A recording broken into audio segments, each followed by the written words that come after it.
పట్టణ కేంద్రంలో ప్రసిద్ధిగాంచిన శ్రీ చెన్నకేశవ స్వామి ఆలయ పూజారి కారంపొడి నరసింహాచార్యులు మాట్లాడుతూ ఈ రోజు స్వాతి నక్షత్రం కార్తీక మాసం భక్తులు ఆలయానికి విచ్చేసి 21 ప్రదక్షిణ చేసి జ్యోతిని వెలిగించి స్వామివారిని దర్శించుకోవడం జరిగింది. ఆలయ కమిటీ చైర్మన్ లవణం ఉపేందర్, కమిటీ సభ్యులు అర్చకులు శశిధర్ స్వామి, 365 రోజులు నిత్య దీక్ష పరులు గోపాల గురుస్వామి, అయ్యప్ప స్వాములు భక్తులు పెద్ద సంఖ్యలో విచ్చేసి స్వామివారిని దర్శించుకున్నారు.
రామన్నపేట పట్టణం ప్రజాజ్యోతి మీడియా ఎలక్ట్రానిక్ మీడియా శుభాకాంక్షలు తెలియజేస్తూ ఈరోజు యాదాద్రి భువనగిరి జిల్లా రామన్నపేట పట్టణంలో వేంచేసి ఉన్న లక్ష్మీ చెన్నకేశవ స్వామి దేవస్థానంలో ఈరోజు ఉదయం 6 గంటలకు ఆలయ ప్రదక్షిణానికి 21 మార్లు భక్త బృందంతో హరినామ సంకీర్తనతో చేయడం జరిగింది.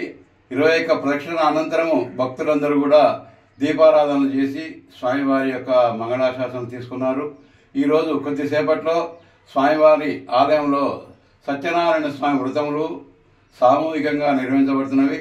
ఇట్టి కార్యక్రమంలో పట్టణ ప్రజలు భక్తులు అందరూ కూడా పాల్గొని స్వామివారి కృపకు పాత్రులు కావాల్సిందిగా కోరుతున్నాము. జయ శ్రీమన్నారాయణ.